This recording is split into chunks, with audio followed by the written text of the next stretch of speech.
কোটা বিরোধী আন্দোলনের পক্ষে নেই বাংলাদেশ ক্রিকেট টিমের সাকিব আল হাসান, মাশরাফির মতো আরো অনেক গুরুত্বপূর্ণ খেলোয়াড়রা।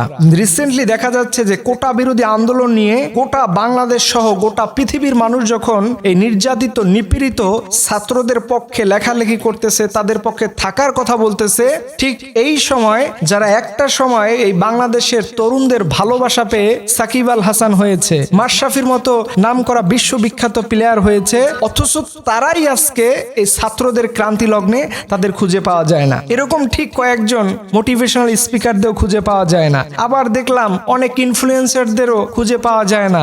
অনেকে অনেক দামি দামি কথা বলে, যাদেরকে বন্যা হলে শুধু খুঁজে পাওয়া যায়, কিন্তু কোটা বিরোধী আন্দোলনের পক্ষে এদের খুঁজে পাওয়া যায় না। হাজার হাজার স্টুডেন্টদেরকে আহত করে হসপিটালে ভর্তি করা হয়েছে, 7-8 জনের উপরে ছাত্রদেরকে শহীদ করা হয়েছে। সেই বিভীষিকাময় দৃশ্য গতকালকের এদেশের মানুষ ভুলে যায়নি। শহীদ আবু সাইদ ভাইয়ের কথা মানুষ আজও ভুলতে পারেনি এবং কখনো ভুলতেও পারবে না। তারা সেই সালাম, রফিক, জব্বারদের মতো দেখিয়ে দিয়েছে বুক উঁচু করে কিভাবে অন্যায়ের প্রতিবাদ করা যায়। দেখেন, এই অন্যায়ের প্রতিবাদ নিয়ে আল্লাহ সুবহানাহু ওয়া তাআলা কোরআনের মধ্যে আয়াত নাজিল করেছেন। যারা অন্যায় দেখে, যারা অন্যায়ের বিরুদ্ধে কথা বলে না, অন্যায়ের পক্ষে চুপ থাকে, তারা কখনো মুমিন হতে পারে না। আল্লাহ রাব্বুল আলামিন কুরআন আল কারিমে আয়াত নাজিল করে দিয়ে বলছেন, কুনতুম খায়রা উম্মাতিন উখরিজাত লিন-নাসি তা'মুরুনা বিল মারুফি ওয়া তানহাউনা আনিল মুনকার। যারা সৎ কাজের আদেশ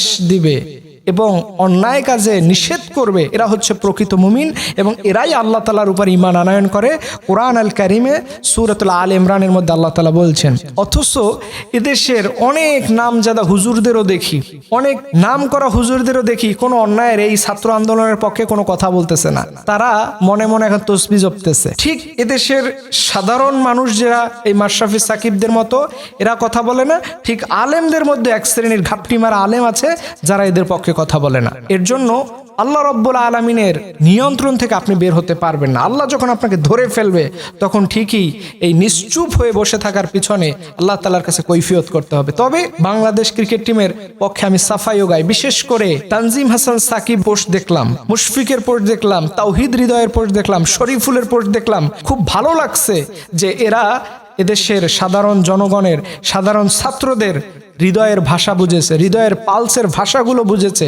তাই তারা এই সত্যের ব্যাপারে আপোষহীন হয়ে চিন্তা ভাবনা ছেড়ে ফেলে তারা তাদের পক্ষে দাঁড়িয়েছে এবং গোটা বাংলাদেশটা আজকে এই নির্যাতিত নিপীড়িত ছাত্রদের পক্ষে দাঁড়িয়েছে। কিন্তু যারা আঙ্গুল ফুলে কলা গাছ হয়েছে, একটা সময় যাদের কোনো অস্তিত্ব ছিল না, এই তারুণ্যের ভালোবাসা পেয়ে আজকে যারা সাকিব হয়েছে, মাশরাফি হয়েছে, এরা দেখবেন ঘাপটি মেরে বসে আছে। এরা কখনো অন্যায়ের বিরুদ্ধে কোনো পোস্ট করবে না। আল্লাহ রাব্বুল আলামিন এই জাতির এই দুর্দিনে যারা না থাকবে, এই জাতির প্রত্যেকটা মানুষ তাদেরকে চিনে রাখা দরকার এবং আজকের এই দুর্দিনে যারা পক্ষে থাকবে, এদেরকে সারা জীবন আল্লাহর জন্য ভালোবাসা দরকার।